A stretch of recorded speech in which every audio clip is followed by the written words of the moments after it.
Semuanya, selamat berhari Sabtu. Hari ini kami dari Yayasan Kanker Anak Indonesia kembali bertalk show atau Insta Talk Series dari Yayasan Kanker Anak Indonesia dan bekerja sama dengan Yayasan Busur Emas.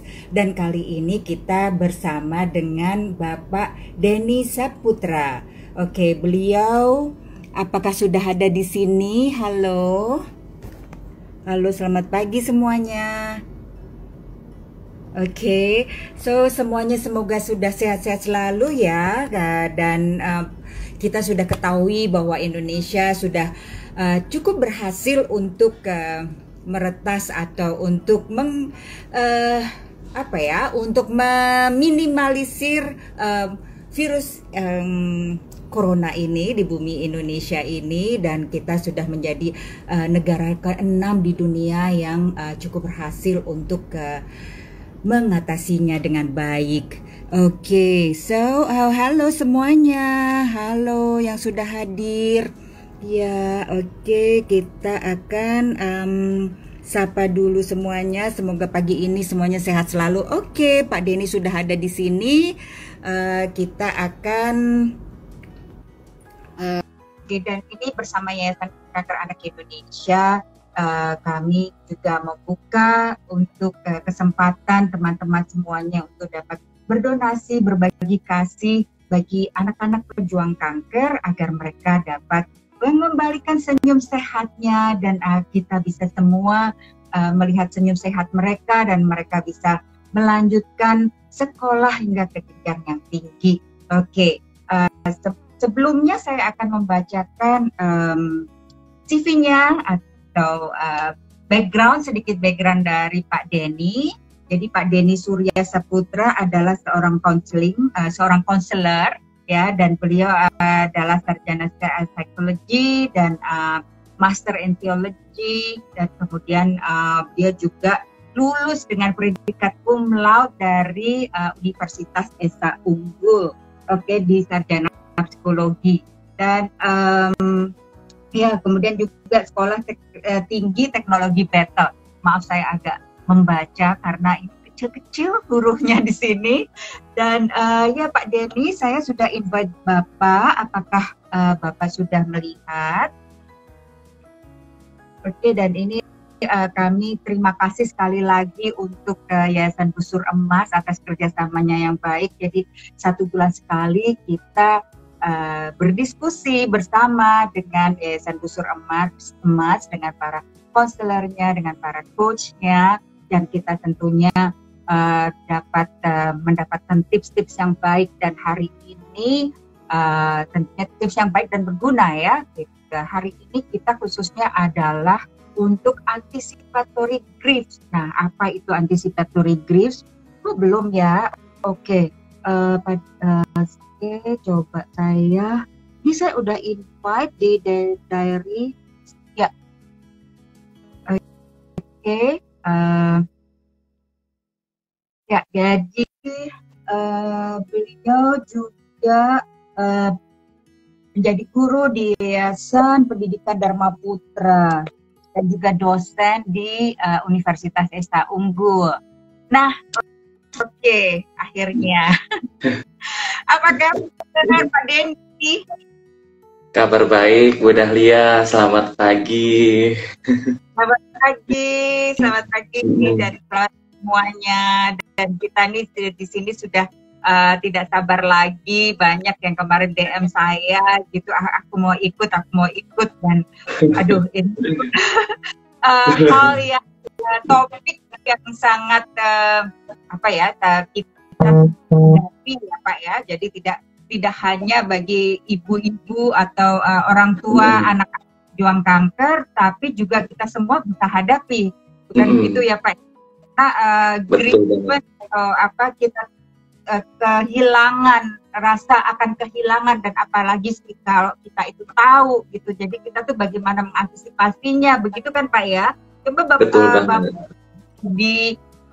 ceritakan dahulu tentang Bapak gitu. Jadi Bapak bagaimana bisa di Yayasan Busur Emas, kemudian sehari-hari itu yang Bapak konsel itu siapa saja, dan bagaimana mungkin nanti teman-teman di sini, para ibu-ibu atau teman-temannya yang lain juga berminat untuk konseling mengenai hal ini, bisa ke Pak Denny Saputra.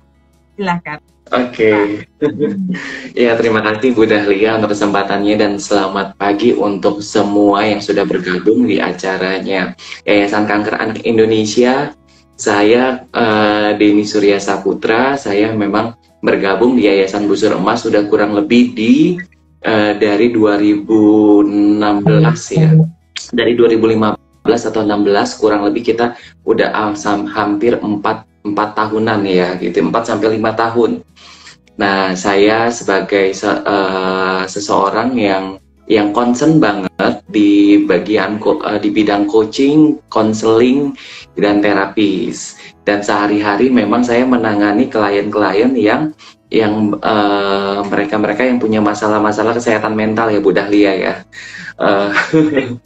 Masalah-masalah kesedihan, masalah-masalah yang membawa kayaknya nggak ada harapan gitu ya, masalah yang membuat mereka jadi kok saya susah untuk move on nih ya. Kadang-kadang masalahnya begitu unik gitu ya, dan banyak menolong orang melalui proses konseling untuk menolong klien-klien saya mengetahui gitu ya, akar masalahnya apa sih, kok saya sudah ada masalah ini bertahun-tahun nih Pak gitu kan, kok saya nggak tahu kenapa ya gitu ya. Nah, jadi disitulah pelayanan saya sehari-hari gitu ya Bu Dahlia. Lebih banyak di konseling ya. Konseling itu sudah lebih dari 10 tahun pengalaman di bidang konseling. Tapi terus belajar gitu ya. Terus belajar. Kalaupun untuk mengikuti layanan konseling yang saya lakukan, itu bisa juga menghubungi Yayasan Busur Emas ya Bu ya, atau ke saya pribadi gitu. Selain konselor, saya juga seorang guru BK SMA dan seorang dosen di Fakultas Psikologi di Universitas Esa Unggul dan di SMA Dharma Putra. Oh, baik. Bapak ini sibuk sekali sehari-hari ya Pak ya. Ya, lumayan.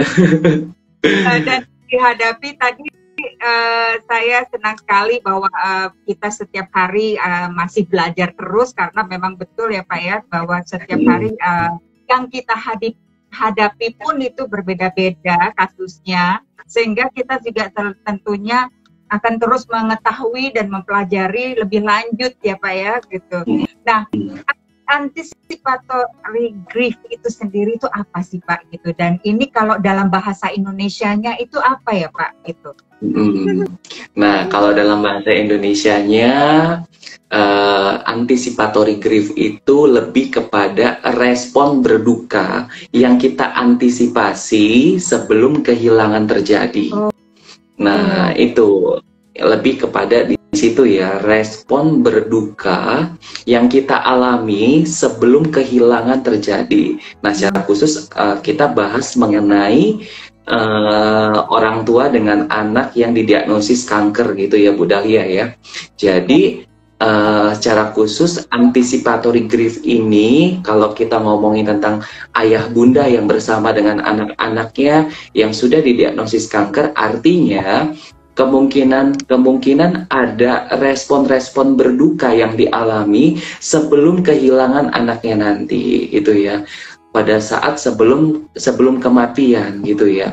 Nah, kadang-kadang kan pada saat seperti udah tahu didiagnosis, sudah anaknya didiagnosis kanker, pasti ada respon-respon, aku sedih, aku nggak terima gitu ya, dan aku merasa ini mimpi aku berharap. Nah, hal-hal seperti itu yang merasa aku nggak sanggup ya, aku merasa aku akan kehilangan anakku gitu. Nah, itu respon-respon berduka sebelum terjadinya kehilangan.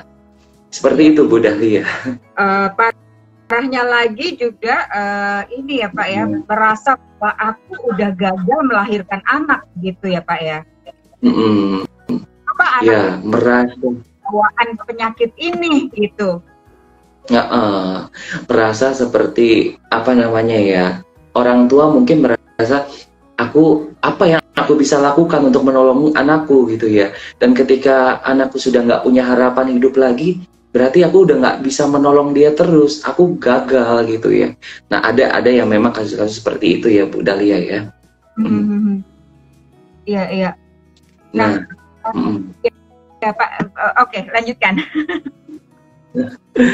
Ya, memang nggak semua ya, nggak semua orang tua mengalami anticipatory grief. Memang ada beberapa orang tua juga yang merasa damai, merasa sudah siap gitu ya. Tetapi ada juga orang tua, kan kita nggak bisa beda, nggak bisa menyamakan ya semua kondisi pribadi, kepribadian, emosional, bagaimana cara orang tua menghadapi tekanan itu kan berbeda-beda ya untuk masing-masing orang tua gitu. Ya, ada memang beberapa orang tua yang saya temui dengan anak yang mengalami kanker, mereka juga panik, ada yang merasa terlalu fokus banget dengan satu anak ini gitu ya. Sampai mungkin kakak adiknya yang merasa, kok aku seperti kayak diduakan gitu ya, kok aku dianaktirikan, padahal nggak seperti itu gitu ya. Sampai ada orang tua yang begitu cemas, khawatir sedikit aja mengalami hal yang luka pada si anak, mungkin aja dia merasa khawatir gitu ya. Tergantung dari bagaimana kondisi yang dialami hubungan antara orang tua dengan anak. Iya. Oke.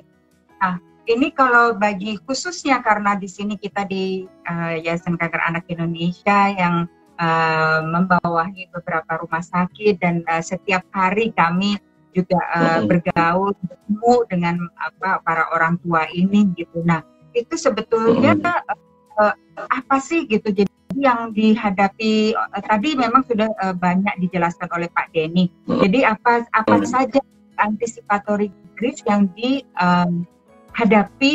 atau yang terjadi oleh para orang tua yang dengan anak pejuang kanker ini. Pak Denny, sebelumnya mungkin saya bisa menyampaikan kepada teman-teman di sini, Bapak Ibu yang ingin menyampaikan pertanyaan, boleh ditulis di kolom atau yang ada logonya tanda tanya itu ya, ada logonya ya tanda tanya di situ. Jadi nanti bisa kami pin pertanyaannya, karena kalau di sini bacanya kecil-kecil gitu, jadi lebih baik di situ saja, dan jadi juga semuanya juga bisa turut membaca. Oke, Bapak silakan tadi pertanyaan. Iya. Sangat menarik pertanyaan dari Bu Dahlia ya. Apa sih yang sebenarnya terjadi pada orang tua yang mengalami anticipatory grief ya Bu ya? Seperti itu ya. Nah, untuk orang tua yang mengalami anticipatory grief, artinya mereka sedang mengalami proses yang begitu sulit. Proses yang sulit yang dialami oleh keluarga secara khusus dalam mengantisipasi terjadinya kehilangan gitu ya, mengantisipasi terjadinya kematian pada suatu hari nanti, lalu bagaimana mengantisipasi perubahan yang terjadi setelah kematian nanti terjadi. Nah, proses itu sulit banget untuk bisa mengantisipasi kematian, bisa mempersiapkan diri sebagai orang tua yang akan kehilangan mungkin suatu hari nanti, ya. Lalu bagaimana nanti setelah saya kehilangan, perubahan apa yang akan terjadinya nanti saya tanpa anak saya. Nah, itu yang sedang dialami, dan itu proses yang sulit gitu ya. Dan melebihi dari konsep-konsep teori, melebihi daripada konsep-konsep yang ada di pengetahuan mengenai anticipatory grief ya. Ada banyak pengalaman-pengalaman emosional yang dialami di dalam kehidupan nyata para orang tua gitu ya Bu Dahlia ya. Nah, itu secara gambaran umumnya tentang apa sih yang terjadi pada diri ibu orang tua gitu ya. Orang tua yang mengalami anticipatory grief. Lalu tadi dikatakan sama Pak Denny bahwa itu tadi proses yang sulit gitu ya. Nah, proses yang sulit itu seperti bagaimana, pertanyaan kita selanjutnya gitu ya Bu Dahlia ya. Nah, proses yang sulit itu, nah kita harus lihat dulu nih, ternyata pada saat kita tahu bahwa anak kita mengalami kanker, terdiagnosis kanker nih, ada ada beberapa aspek gitu ya. Yang pertama, si anaknya itu sendiri yang sedang mengalami penyakit terminal, penyakit yang mungkin akan membawanya kepada kematian, yaitu kanker. Dia sendiri mengalami kesedihan, dia sendiri mengalami, kenapa aku begini? Aku dilahirkan, aku tidak memilih untuk menjadi seorang yang didiagnosis kanker seperti itu. Dan ada banyak hal-hal yang mungkin membuat dia juga berduka sebagai seorang anak, ya, karena anak juga layak untuk bahagia. Nah, lalu ada juga mereka yang merawat, keluarga yang merawat, ya, ada keluarga, orang tua, saudara, adik, kakak yang ikut merawat. Lalu juga ada mungkin orang lain yang ikut merawat juga, gitu ya. Orang lain, teman-teman, guru, gitu kan, atau siapapun yang significant others, yang menjadi orang-orang lain yang signifikan dengan si anak, gitu ya, yang benar-benar punya hati untuk anak, gitu. Nah, itu juga, atau pemberi asuhan lainnya seperti suster, bibi, mbak, gitu ya, yang ikut membantu merawat seperti itu. Nah, mereka juga punya ikut ambil bagian dalam proses anticipatory grief. Nah, ternyata dari kondisi respon yang mereka alami, nah kita bisa melihat paling tidak ada 5 kata kunci nih Bu Dahlia. Ya, ada 5 keyword tentang proses-proses yang dialami oleh keluarga, orang tua, atau siapapun yang mengalami anticipatory grief. Yang pertama adalah tentang realisasi, gitu ya, lebih kepada suatu proses yang melibatkan kesadaran kita bahwa, oh iya ya, kematian anakku sudah dekat, tapi aku nggak tahu kapan kematian itu datang, dan itu yang sangat sulit, gitu ya. Saya pernah ada di posisi seperti ini ketika saya menghadapi anak yang terdiagnosis penyakit terminal, ya kanker, gitu ya. Dan memang sangat-sangat, saya bukan ayahnya, saya bukan ibunya, dan ini adalah anak yatim piatu, Bu Dahlia. Ya. Nah, itu hanya dengan kakaknya hidup berdua, gitu ya. Dan keluarganya juga masing-masing seperti itu. Dan pada saat kakaknya, gitu ya, menyadari seperti ini dan melaporkan ke saya, wah, saya juga ikut sadar bahwa kematian sudah dekat. Dan si anaknya ini bilang ke saya, Pak Denny, temani saya ya sampai maut memisahkan kita, sampai maut memisahkan kita. Anak ini beranjak remaja, anak ini sudah bisa bawa motor dengan kondisi ekonomi yang sangat sulit, Bu Dahlia. Gitu. Kondisi di mana makan aja ya secukupnya, gitu ya. Rumah juga seadanya, seperti itu. Sepeninggalan dari orang tuanya. Orang tuanya juga meninggal dengan penyakit terminal. Nah, jadi itu ini ya sangat kompleks ya Pak Denny ya. Jadi sangat banget sekali. Betul. Dan yang tersisa hanyalah harapan dia untuk hidup aja udah bersyukur banget. Ya, pada saat dia bilang seperti itu, saya akui, saya menangis di depan rumah saya. Saya menangis, saya bilang, saya udah berserah juga. Ya Tuhan, yang saya hadapi adalah manusia yang berharga juga, ya, jiwa-jiwa yang begitu berharga di mata Tuhan, ya. Dan saya cuma menjadi teman yang memang pada akhirnya saya menyadari tadi masuk ke dalam proses itu, ya. Kematian sudah dekat, tetapi waktu kapan dia dipanggil kita nggak tahu. Nah, pada saat saya ingat banget waktu itu, ya, akhir Januari, ya, kurang lebih di 8 tahun yang lalu atau 7 tahun yang lalu, ya, tepat pada 1 bulan setelah dia berkata, suatu hari nanti saya ingin menikah ya Pak Denny, ya. Nah, tepat 1 bulan setelah dia berbicara seperti itu, Tuhan panggil dia. Ya, lalu saya menghadapi jenazah. Umur berapa anak itu?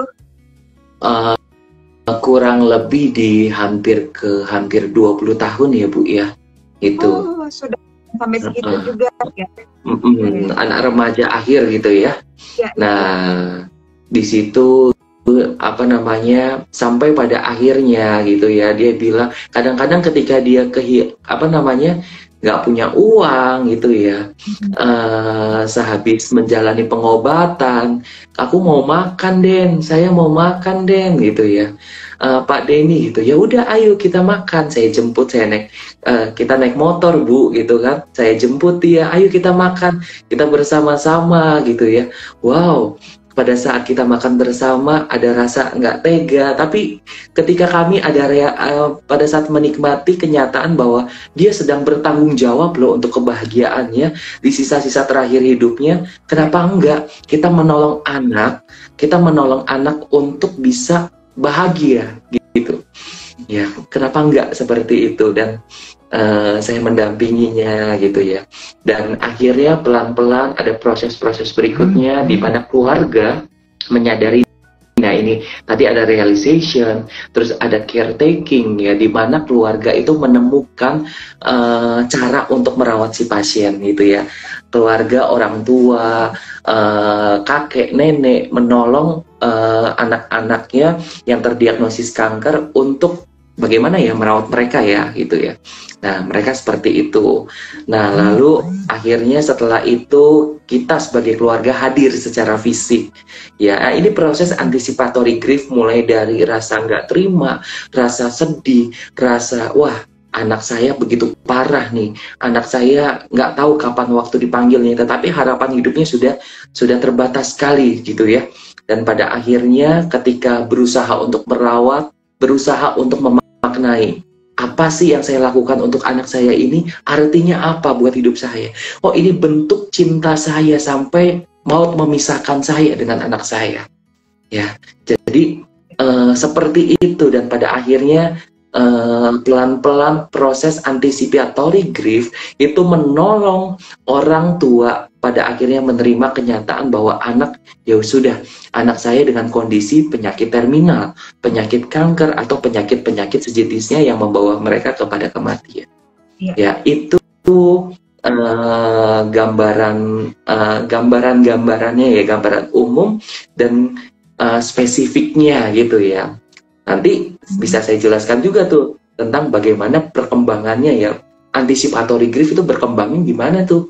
Nah, Pak, tadi kan kita juga memang banyak yang mungkin kurang menyadari atau tidak disadari kita ini, jadi lebih memikirkan kitanya gitu kan, kitanya yang akan kehilangan. Dan itu tadi benar banget Pak Denny menyampaikan bahwa si anaknya sendiri ini berhak untuk merasakan bahagia di sisa hidupnya itu, begitu kan Pak ya? Nah, betul ini apakah dalam transisi itu bagaimana menyiapkan para orang tua atau para caregivers atau para tadi sekelilingnya untuk bisa ikut mendukung itu gitu, ikut mendukung supaya anak tersebut bisa mencapai kebahagiaannya di sisi gitu. Wow, ini pertanyaan yang menarik sampai membuat saya cukup merinding mendengarnya. karena itu suatu kebutuhan, Bu. Itu suatu kebutuhan yang memang saya menyadari bahwa anak seperti itu bisa bahagia pada saat saya teringat dengan satu pembelajaran gitu ya, tentang logoterapi gitu ya dari Viktor Frankl. Nah, ini saya satu kalimatnya sangat menyadari saya, esensi makna hidup adalah tanggung jawab. Nah, esensi makna hidup adalah tanggung jawab. Nah, itu yang menjadi batu loncatan sehingga saya bisa berpikir bahwa anak-anak itu yang mengalami kanker, yang hidupnya terbatas, yang nggak tahu kapan ajal menjemputnya gitu. Nah, mereka juga penting hidupnya bermakna, hidupnya berbahagia, asalkan mereka mau bertanggung jawab. Nah, artinya apa di sini? Artinya bahwa anak yang bertanggung jawab terhadap kebahagiaannya adalah anak yang dapat berbahagia, yang sehingga hidupnya bermakna, di sisa-sisa akhir hidupnya dia bermakna. Nah, bagaimana kita menjadi orang tua atau caregiver yang bisa mendukung anak bertanggung jawab terhadap kebahagiaannya? Yang pertama, kita bisa mendukung anak kita. Apa sih yang mereka senangi?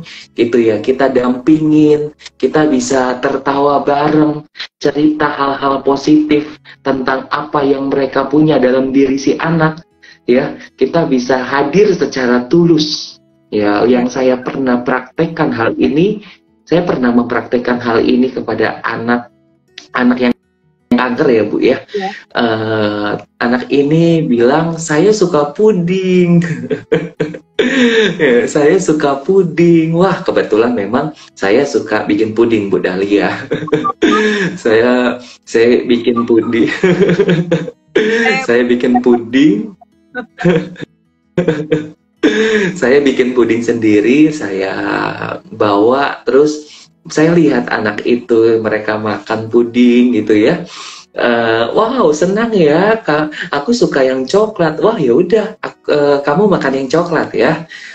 Oke, dimakan, ngobrol bareng sama anak-anak dengan bahasa yang mereka sepantaran dengan mereka gitu ya. Dan mereka begitu menikmati kebahagiaan bersama. Even kita sebagai orang caregiver atau kita sebagai orang tua dengan kondisi seperti itu, kita tahu anak-anak seperti itu gimana nggak sih, hati kita rasa luluh gitu ya Bu Dahlia ya. Kita tersentuh, kita bisa saja meneteskan air mata, kita merasa terharu gitu kan pada saat kita menghadapi si anak. Tetapi kita berusaha sekuat mungkin untuk menangis di ruang pribadi kita aja gitu ya. Ataupun pada saat kita nggak tahan sekalipun, kita tetap tampilkan bahwa ada senyuman di tengah air mata kita. Artinya apa? Artinya anak-anak, kamu nggak sendiri loh. Kamu ada ayah, kamu ada bunda, kamu ada temen. Aku adalah temanmu, aku adalah sahabatmu, yang aku nggak pernah mau mencoba untuk meninggalkan kamu. Nah, ya jadi itu yang membuat kita merasa, oh iya ya, nanti anak-anak merasa aku nggak sendiri, aku bisa bahagia. Dorongan-dorongan apa yang anak mau, nah jangan dulu kita panik gitu ya. Mungkin ada saatnya kita jadi orang tua, kan kamu anak lagi dalam kondisi seperti ini nak, pengobatan bahaya kalau kayak gini.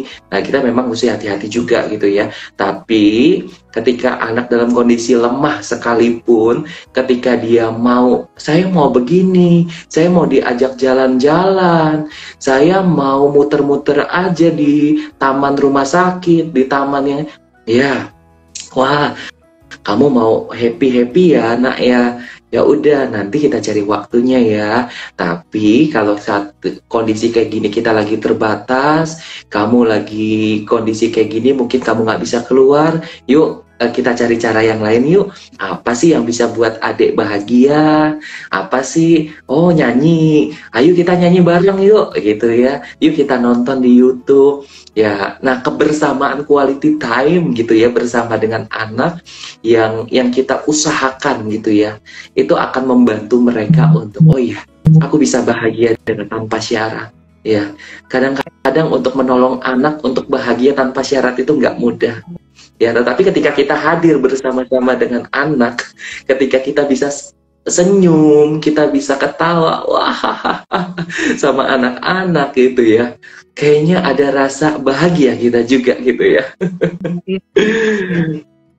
Terus dok, sorry kok dok, ada nih apa namanya, kalau saya tuh sering mendengar ya, bahwa orang tua atau caregiver yang menyampaikan ke anak-anak itu bahwa anak-anak ini, anak-anak yang pejuang kanker ya, bahwa mereka tuh menyampaikannya, oh di tubuh kamu itu lagi ada monsternya itu jahat sekali, monster itu tuh harus pergi.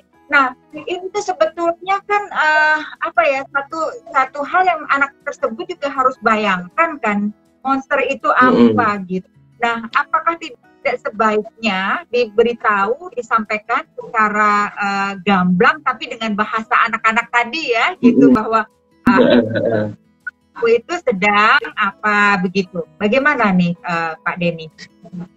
Oke, nah memang banyak banyak yang ditanyakan mengenai hal itu ya. Nah, penting banget untuk kita mengetahui yang namanya perkembangan pikiran anak, perkembangan kognitif pada anak. Nah, anak usia 6 sampai 11 tahun, untuk anak usia sekolah SD misalnya, kalau dia terdiagnosis kanker gitu ya, kita memang nggak bisa ngomong yang seperti monster, seperti apa gitu ya, yang membuat si anak merasa bingung. Kenapa kok seperti itu anak merasa bingung? Karena dalam usia 6 sampai 11 tahun, perkembangan kognitif pada anak mereka sedang dalam tahap di mana mereka berpikirnya yang realistis, mereka berpikirnya yang konkret, yang jelas, yang nyata buat si anak. Nah, oke, kalau penyakit itu dikatakanlah penyakit kanker, leukemia misalnya. Ya, saya juga pernah menghadapi anak dengan kanker darah. Kebetulan juga ada murid kami di SMA yang dalam beberapa tahun yang lalu dia menghadapi kanker leukemia. Ya, pada saat dia harus nggak bisa sekolah lagi dan kami harus membantu menghadapi mereka. Ya, dan nah, bahasa-bahasa yang memang perlu banget, bener banget tadi Bu Dahlia bilang, kita nggak perlu untuk membohongi si anak itu ya, karena dengan diagnosis seperti itu aja pasti sudah membuat anak merasa terbeban dalam perasaannya itu. Nah, untuk membahasakannya juga pelan-pelan kepada anak. Oke, dengan bahasa ya yang memang realistis, tetapi berikan tanda bahwa kita juga sayang sama dia, bahwa kita nggak pernah meninggalkan dia, kita berusaha untuk hadir di dekat dia. Oke, darah kamu sedang tidak sehat nak, itu ya, darah kamu sedang tidak sehat, darah kamu membutuhkan perhatian yang khusus dari dokter supaya dokter bisa menanganinya dengan tepat. Ya, kalau sama ayah bunda kan ayah bunda bukan dokter, ya. Nah, yuk ayah bunda bisa temenin, ya. Bukan untuk kita, karena kita membutuhkan dokter. Kenapa kok ada yang membutuhkan dokter? Karena dokter yang tahu, karena dokter belajar tentang anggota tubuh yang ada di dalam diri manusia. Nah, kita perlu tahu dia seorang ahli, ya. Nah, apa yang dilakukan dokter pasti baik loh, gitu.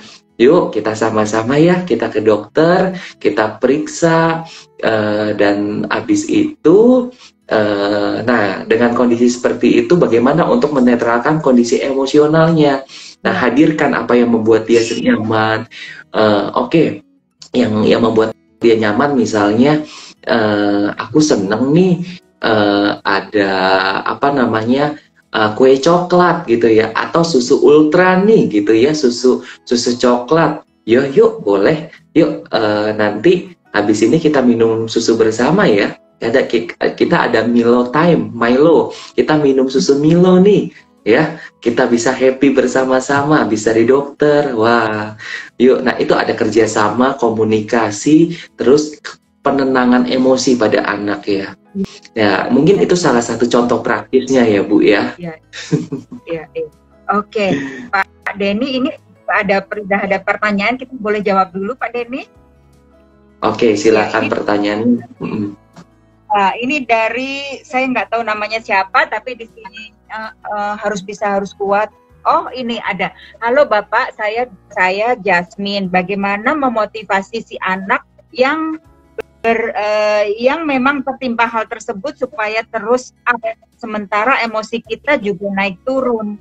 Bagaimana naik turun secara signifikan, others yang memotivasinya. Oke, dari harus bisa harus kuat ya, kayaknya itu mahasiswi saya tuh. Oke, thank you Jasmine ya. Oke, thank you Jasmine. Untuk pertanyaan yang sangat bagus. Nah, sementara kita mau menolong si anak, tapi kitanya jadi up and down untuk emosi kita gitu ya. Nah, untuk seperti itu memang yang pertama adalah kitanya dulu nih sebagai orang dewasa untuk menetralisir dulu, maksudnya bukan menetralisir ya, mengendalikan dari emosi-emosi negatif. Kenapa? Karena anak-anak itu peka dengan emosinya orang dewasa. Ya, ketika jangankan anak, mungkin anak usia SD sudah banyak berpikir gitu ya, berpikir yang lebih dewasa gitu. Nah, tapi kalau anak-anak usia dini, anak usia 0 sampai 6 tahun, 0 sampai 5 tahun, mereka begitu peka banget dengan apa yang sedang kita alami gitu ya. Pada saat kita menahan air mata gitu ya, kita gemeteran. Mungkin ada anak usia dini 2 tahun gitu kan, dia memegang pipi, ayah kenapa? Ayah kok sedih gitu ya, aku kok melihat ayah sedih, aku nggak kenapa-napa ayah gitu. Nah, terus apalagi ibu gitu kan, perempuan, hati perempuan, ya mana ada gitu kan yang rasanya aku nggak bisa tahan loh Pak Denny gitu. Aku ini ibunya yang mengandung dia 9 bulan gitu kan.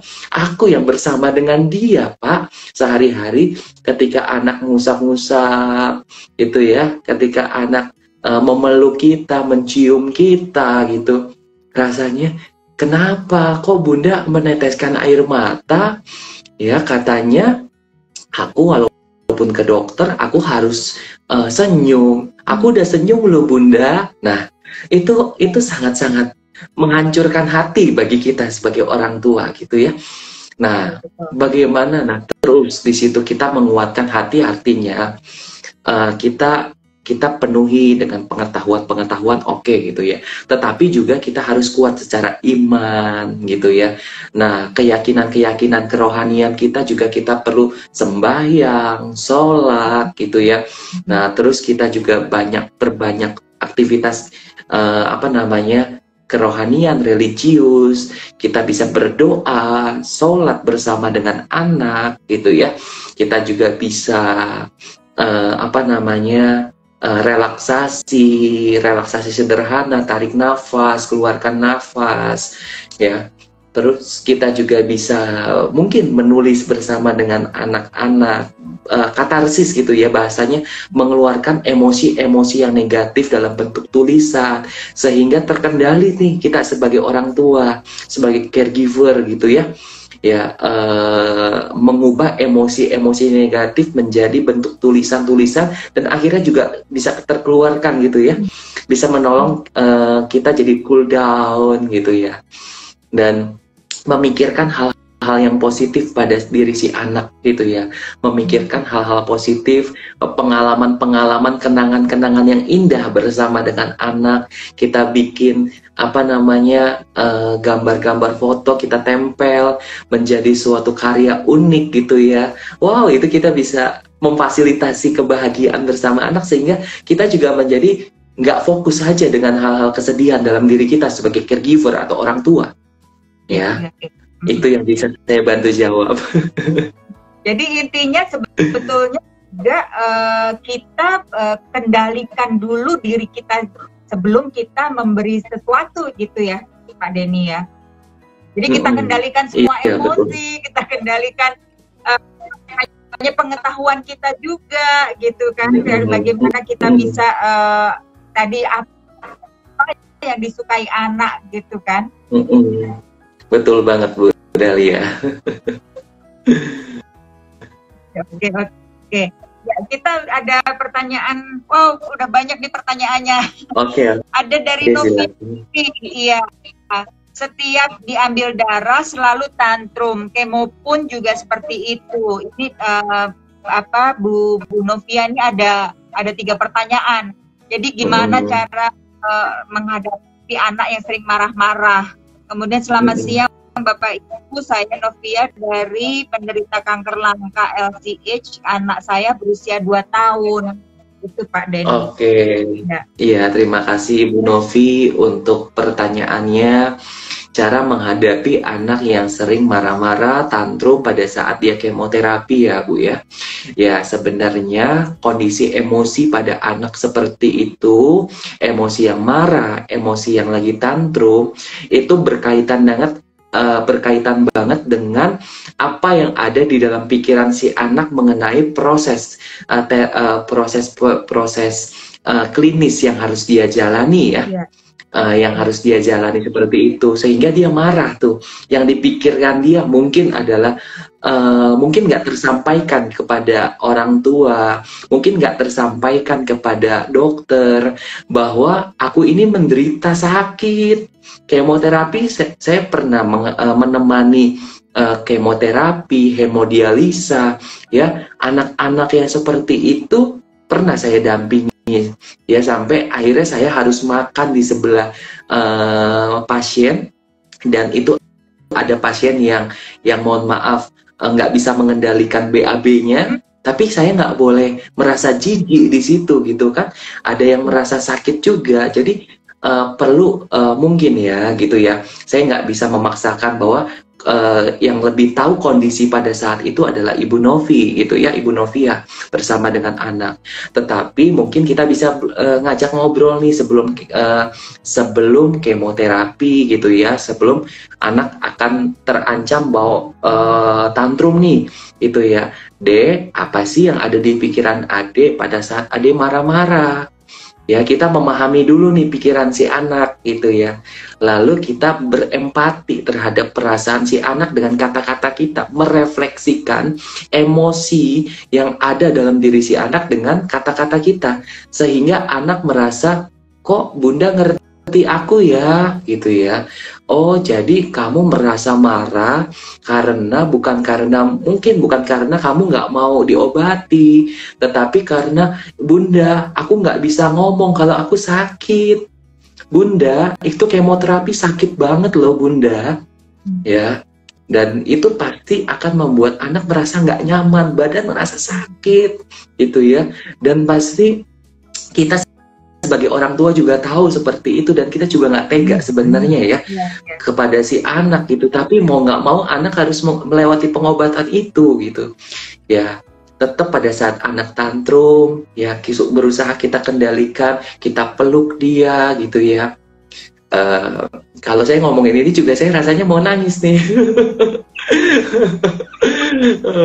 Rasanya benar-benar deeply touch gitu ya Bu ya, gitu, merasa sangat tersentuh pasti gitu ya. Hati saya selalu luluh sama anak-anak ya, ketika saya melihat anak-anak pasien-pasien kanker gitu ya, pasien penyakit terminal, apalagi itu pasien itu anak-anak, itu membuat hati saya merasa hancur. Even saya bukan orang tuanya, tapi rasanya hati saya nggak tega gitu ya. Ya, tapi penting untuk kita mengetahui pikiran dan perasaan seperti anak pada saat dia tantrum, dan kita dampingi, kita peluk dia gitu ya.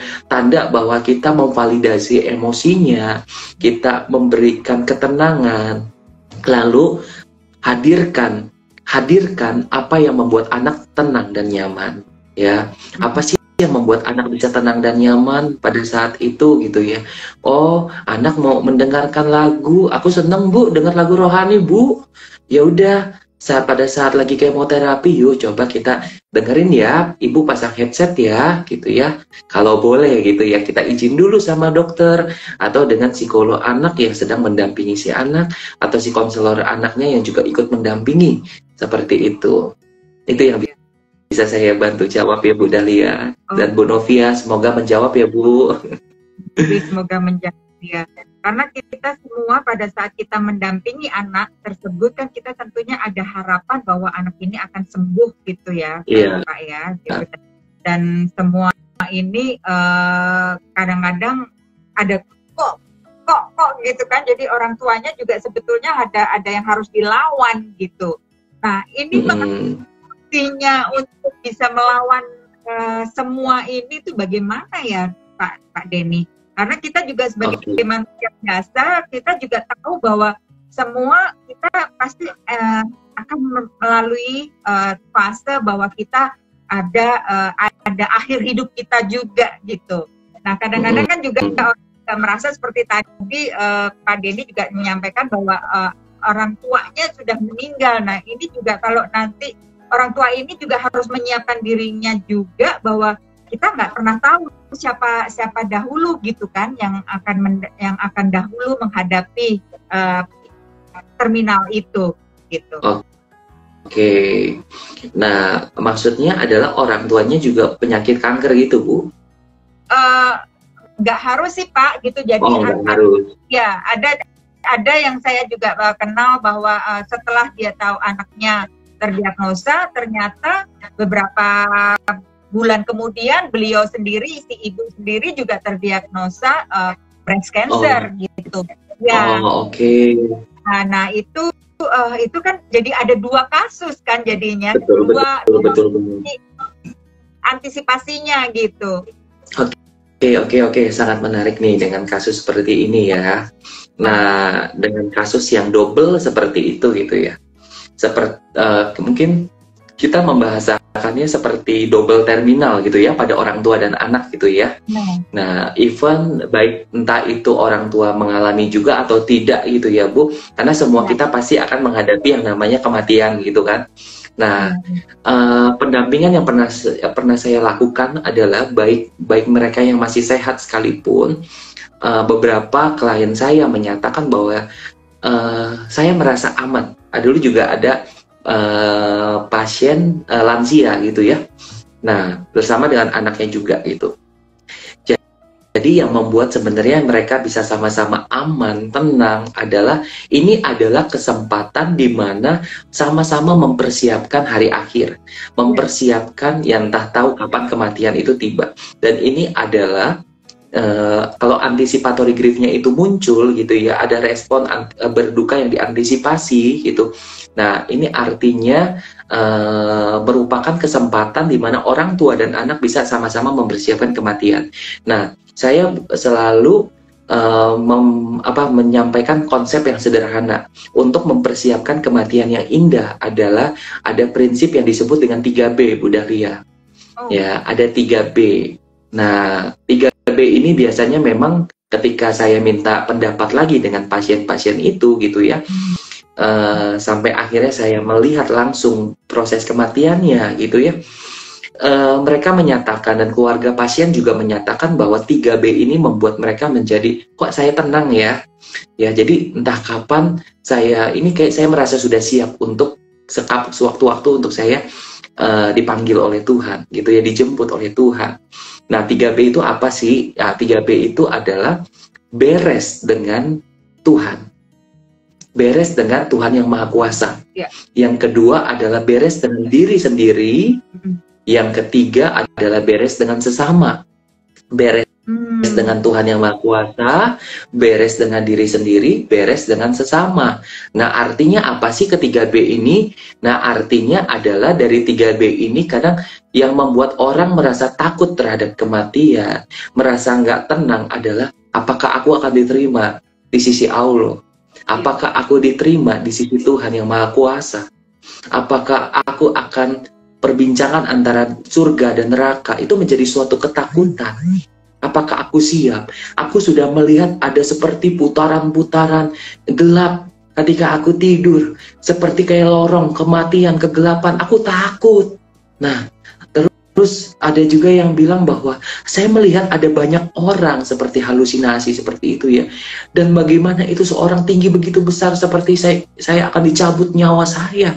Saya nggak tahu. Nah, ketakutan seperti itu bisa kita pelan-pelan nih ya, antara orang tua dan anak kita beres dengan 3B tadi. Artinya beres dengan Tuhan artinya apa sih? Bagaimana ketika Tuhan yang Maha Kuasa menawarkan pengampunan? Ya, kadang kita merasa kita sebagai manusia kita penuh kesalahan, kita penuh dengan keberdosaan gitu ya. Kita banyak keterbatasan. Ya, di saat inilah kita bisa menerima pengampunan dari Tuhan yang Maha Kuasa, bahwa kita diterima, kita diampuni ya atas semua kesalahan.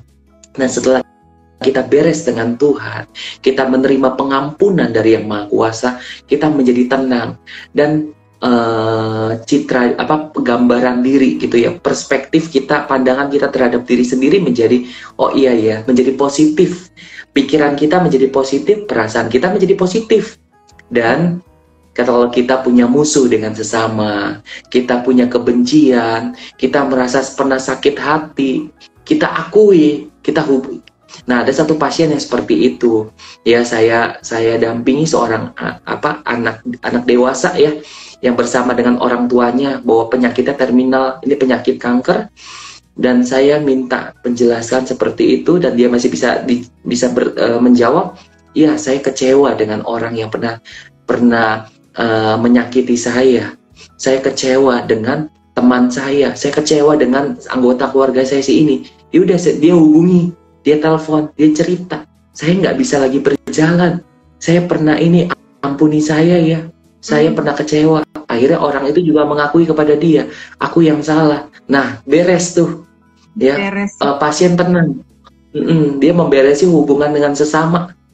Nah, artinya di situ dia merasa jadi nyaman, merasa tenang. Dan ketika saya pulang, dia bilang sama keluarganya bahwa kok saya mau dipersiap kayak seolah-olah saya mau mati ya, tapi saya tenang ya, gitu ya.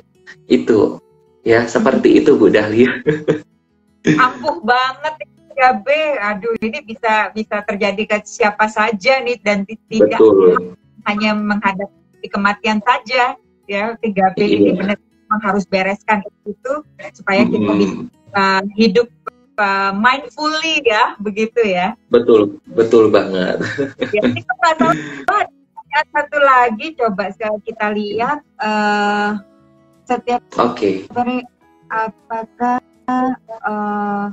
nggak ada lagi ya? Kayaknya ini ya yang ada di sini dari prinsip. Iya, ini sudah Bapak saya Jasmine. Oh, sudah sih, sudah. Tapi ini kayaknya ada lagi deh Bu. Di sini ada pertanyaan lain. Ini pagi Pak, saya mau bertanya, umumnya anak yang di bawah usia 6 tahun kan tidak mengerti ya apa itu kanker. Jika mereka bertanya, apa yang harus kita jelaskan? Iya. Ini dari Princess Fitri. Dari bacakan, iya. Mungkin ini seperti yang Pak Denny ya, bahwa menjelaskan anak tadi ya, gitu. Betul. Bahwa ada dengan bahasa monster yang mudah ya. Silahkan Pak Denny dijawab. Iya, dengan bahasa yang mudah dipahami tentunya. Ini Fitri, terima kasih. Kebetulan dia mahasiswi saya, Bu. Gitu. Oke, terima kasih Fitri untuk pertanyaannya kepada saya dan Bu Dahlia. Ya, untuk anak di bawah usia 6 tahun memang mereka akan berpikir dengan apalagi anak usia dini ya, dengan simbolis gitu ya, dengan panca inderanya gitu ya. Yang pasti adalah bagaimana kita menolong si anak untuk bahagia gitu ya, untuk kita mengerti dengan bahasa yang mudah dipahami gitu ya, dengan seperti yang tadi saya sampaikan juga gitu ya, pelan-pelan ya, di dalam tubuh adik ada ini. Nah, yang bisa mengobati adalah temannya Bunda nih gitu, namanya Bapak Ibu dokter gitu ya. Nah, seperti itulah ya komunikasi yang bisa mudah dipahami sesuai dengan perkembangan anak gitu ya, berhubung dengan waktu ya Bu ya. Mungkin itu yang bisa saya sampaikan ya. Waktu kita juga Pak Denny akan mengajar lagi ya Pak ya, atau ada konseling? Enggak sih, maksudnya waktu kita kan kalau live IG terbatas 1 jam ya? Enggak, sekarang bisa 4 jam, tapi kita nggak akan 4 jam. Oh, ya, wow. Kita masih ada satu hal lagi yang mungkin bisa dieksplor lebih jauh dari Bapak, itu yang jadi apa saja si respon terhadap anticipatory grief ini Pak? Ya, yang langsung kita sedikit masuk ya, tapi dimensi responsnya tersebut gitu. Oke. Untuk dimensi respon anticipatory grief itu sebenarnya umumnya lah ya, untuk bahasa yang mudah dipahaminya itu adalah lebih kepada emosi semuanya, lebih melihat menggambarkan emosi-emosi yang ada di dalam diri orang tua tentunya gitu ya, orang tua atau caregiver yang merasakan anticipatory grief, merasakan respon berduka sebelum terjadinya kehilangan. Mereka pasti pada saat anak mengalami diagnosis kanker gitu ya, mereka pasti ngerasa waduh, ada beban dalam hidupnya gitu ya. Nah, ini yang pertama, mereka ada beban pengorbanan diri. Artinya mereka terlibat dengan sangat berkorban, ngerawat si anak, pagi siang malam memperhatikan anak, sampai kadang-kadang lupa gitu ya. Lupa terhadap kesehatannya sendiri gitu, sampai akhirnya beban yang dialami itu membuat penurunan fisik, kesehatan fisik gitu ya. Nah, banyak pasti orang tua yang juga mengeluhkan seperti itu gitu ya, capek, beban hati, sedih. Nah, tadi ada personal sacrifice burden gitu ya, ada beban pengorbanan diri kepada anak gitu ya. Dan di sini adalah sebenarnya sisi positifnya adalah esensi cinta adalah pengorbanan. Kalau ibu berkorban, artinya orang tua gitu ya, baik ibu maupun ayah ketika berkorban, berarti orang tua cinta terhadap anak. Ya, kita ambil sisi positifnya aja gitu ya, bahwa oh iya ya, pada saat aku berduka seperti ini sebelum terjadi kehilangan, artinya inilah kesempatan aku menyatakan cintaku kepada anak, even aku harus berkorban. Itu. Dan berikutnya juga ada rasa sedih dan rasa rindu yang terus berakumulasi gitu ya, merasa takut kehilangan, pasti ada rasa sedih yang mendalam gitu ya, terus sepertinya nggak percaya gitu ya bahwa terhadap kondisi seperti ini gitu, terhadap situasi-situasi kalau dalam penelitian gitu ya, ada hasil penelitian menunjukkan bahwa di dalam kondisi rasa sedih dan rasa rindu ya, pada anticipatory grief pada orang tua gitu ya, dengan anak penderita kanker itu, mereka merasa saya berharap ini mimpi gitu, saya berharap ini mimpi gitu ya, sampai ada penyangkalan gitu ya, saya nggak percaya gitu. Nah, seperti itu ya, dan sampai pada akhirnya kadang ada rasa cemas gitu ya, merasa terisolasi, hilangnya hubungan dengan lingkungan sekitar ya. Mungkin kita sebagai orang tua, kita punya keluarga, adik kita, terus pamannya anak-anak, nenek kakeknya anak-anak, mungkin mereka nggak ngerti apa yang kita rasakan sebagai orang tua itu ya, dalam merawat si anak itu. Dan ketika itu berbeda pendapat gitu ya, berbeda pendapat, kadang-kadang orang tua merasa kamu nggak ngerti apa yang aku rasakan gitu ya. Dan mungkin ada rasa cemas, pada saat aku kehilangan anakku nanti, bagaimana perubahan kehidupanku sehari-hari gitu, apakah aku bisa punya anak lagi gitu kan.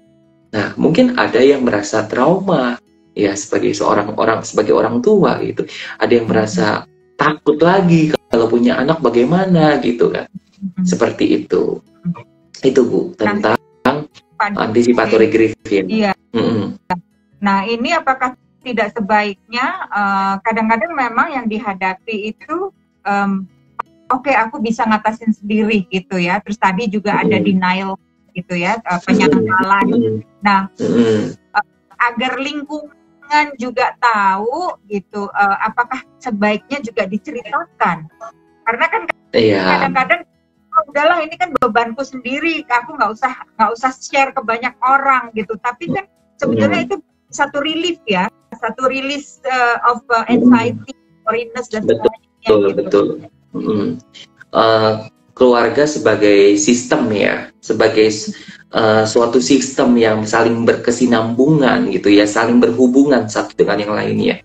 Nah, maka dari itu, bagi kita sebagai orang tua ya, dengan anak penderita kanker gitu ya, didiagnosis kanker, ya penting banget untuk kita juga ngobrol gitu ya, jangan pendam sendiri gitu, ngomongin dengan baik-baik, diskusi dulu dengan suami, dengan istri, bagaimana kalau kita mendiskusikan dengan keluarga besar bagaimana nanti apa namanya efeknya, pengaruhnya apa.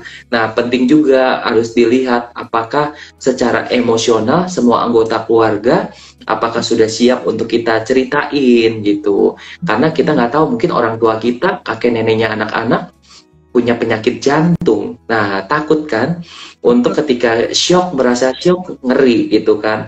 Nah, bagaimana ngomongnya pelan-pelan gitu ya. Mungkin pada saat kondisi-kondisi seperti bagaimana kita yang lebih mengetahui. Tapi paling tidak ya jangan sampai itu tidak tersampaikan gitu ya. Takutnya itu akan membuat menjadi kenapa kamu nggak bilang ke aku ingin rasanya membahagiakan cucuku gitu ya. Aku ingin membuat dia juga merasa bahagia gitu. Nah, kita ya banyak kompleks ya, setiap keluarga pasti punya keunikannya masing-masing, budaya, bukan maksudnya budaya dari mana gitu ya, dari daerah mana, bukan seperti itu. Atmosfer keluarga yang berbeda-beda. Ya kita harus menyesuaikannya gitu. Nah, ini juga berarti kalau apa namanya punya teman curhat gitu, itu juga bisa ya? Ya penting banget untuk kita sebagai orang tua punya teman curhat gitu. Benar-benar penting banget untuk punya teman curhat, dan bukan hanya anak aja yang memang layak untuk bahagia, tetapi kita sebagai orang tua atau caregiver, kita juga harus punya cara untuk mengendalikan emosi, memanajemen stres kita, ya, dan kita perlu curhat gitu ya. Jangan pendam sendiri, karena itu akan menyakiti, itu ya. Itu akan lebih membuat kita menjadi terbeban, itu ya, stres, dan kita bisa aja jadi psikosomatis. Ya, menjadi psikosomatis artinya kita menjadi ada penyakit-penyakit fisik karena psikologis kita yang menjadi terganggu gitu. Padahal kita sehat gitu ya. Ya, jadi memang penting banget untuk jadi sahabat bagi orang tua atau caregiver yang menghadapi anak-anak gitu ya, anak-anak penderita kanker gitu. Fokus dengan hubungan-hubungan kita sama anak, fokus dengan ini ya, hal-hal positif, kenangan-kenangan positif pada sama anak gitu ya. Itu juga penting banget untuk kita bisa memfasilitasi antara anak dan orang tua, bagaimana untuk menghadapi relasi komunikasi mereka yang terbangun dari hari ke hari. Betul. Apa namanya juga kita dengan demikian kan kita juga bisa tetap berpikir positif, kita tetap emosinya, kita tetap bisa beraktivitas bersama gitu, karena kan kebanyakan juga pada akhirnya si ibu atau si bapak salah satu memutuskan untuk aku berhenti kerja karena aku harus fokus untuk gitu ya Pak Denny, salah satunya jadi dengan menyikapi hal tersebut gitu ya.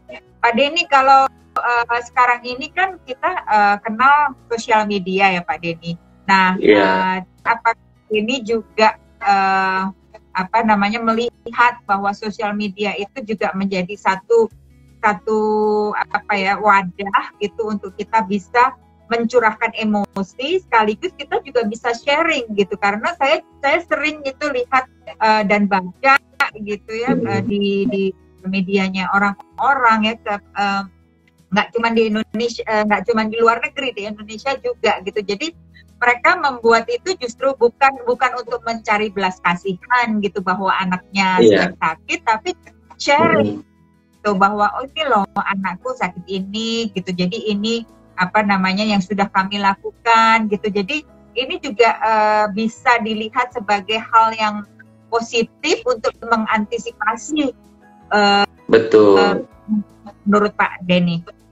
Iya. Sangat-sangat menginspirasi banget tentunya.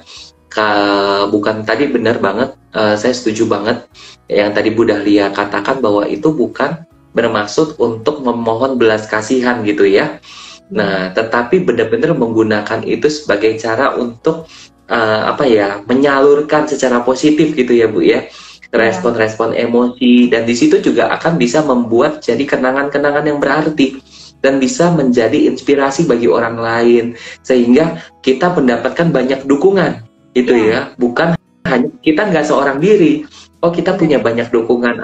Nah, kita bisa bersama-sama, apalagi kayak kita di Indonesia punya komunitas kanker anak Indonesia gitu kan ya, Yayasan Kanker Anak Indonesia, kita bisa bersama-sama, kita nggak seorang diri, kita saling bersinergi gitu kan, kita punya kekuatan yang kita bangun bersama-sama, ada support system gitu ya.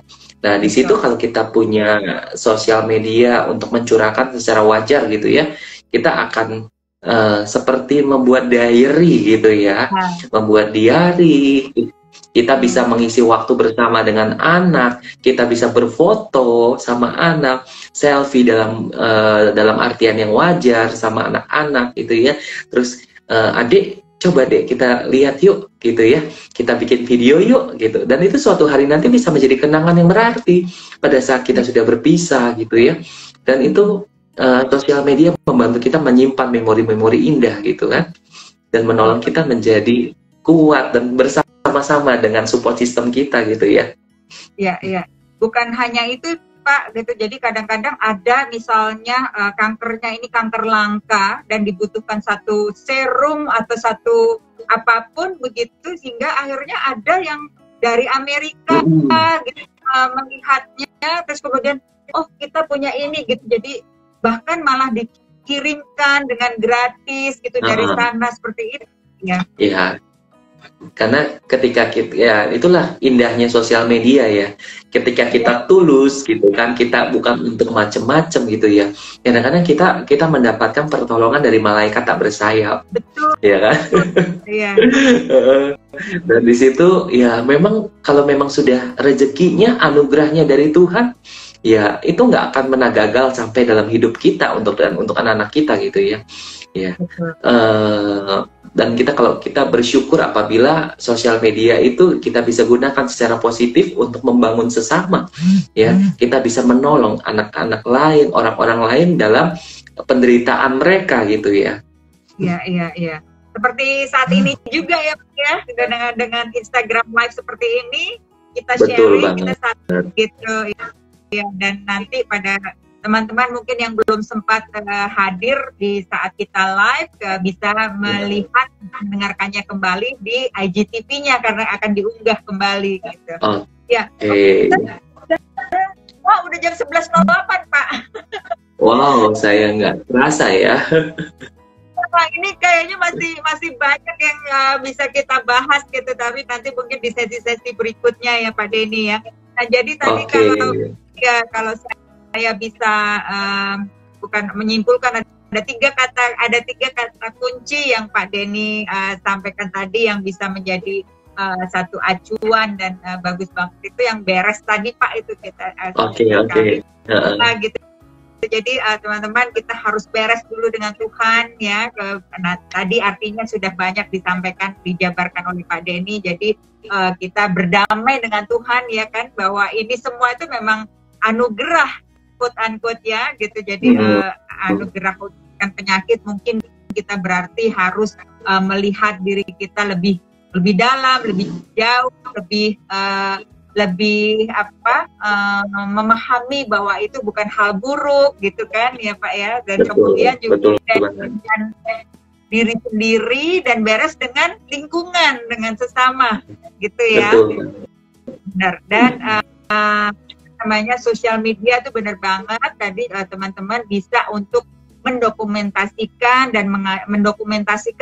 bukan hanya grievance-nya, bukan hanya pada saat di rumah sakit, lagi di kemo, lagi apa, tapi juga pada saat kita bisa bikin TikTok bareng sama anak tersebut kan,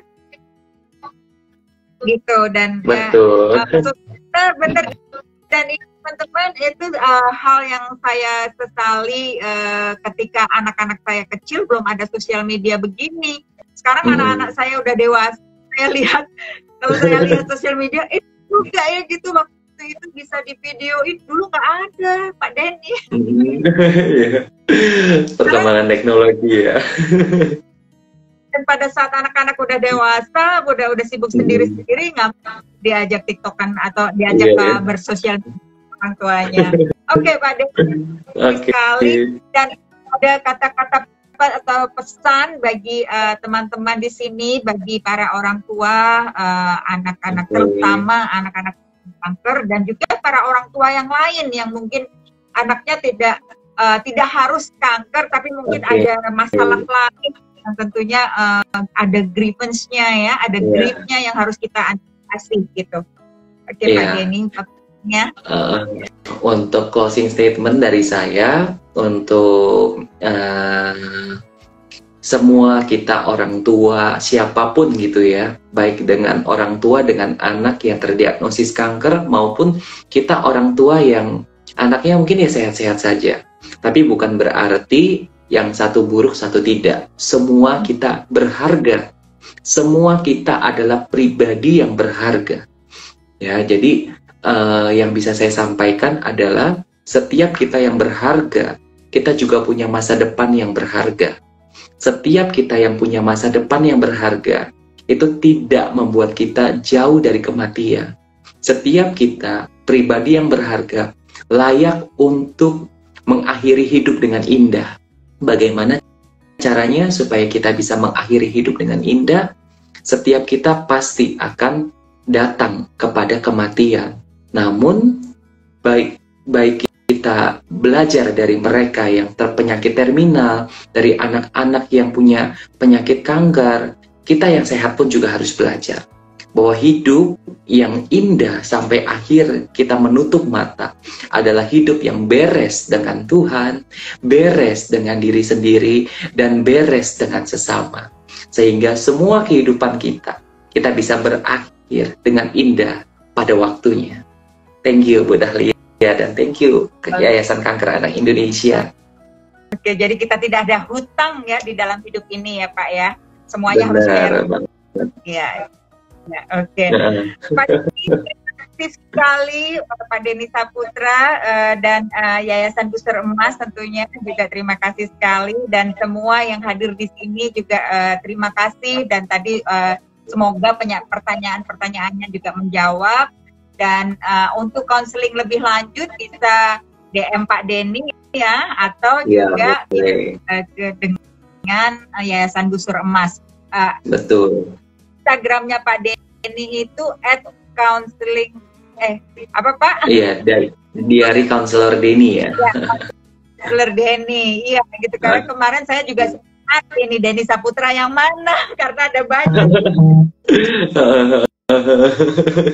Ya, jadi terima sekali lagi Pak Denny, dan juga buat teman-teman semuanya, semoga ini semua perbincangan kita pada hari ini bisa menjadi pencerahan, membawa semangat untuk terus positif, dan juga sekali lagi mungkin kita bersama, jadi Pak Denny dan saya juga ingin berharap bahwa teman-teman yang lain yang ingin mengulurkan kasih tidak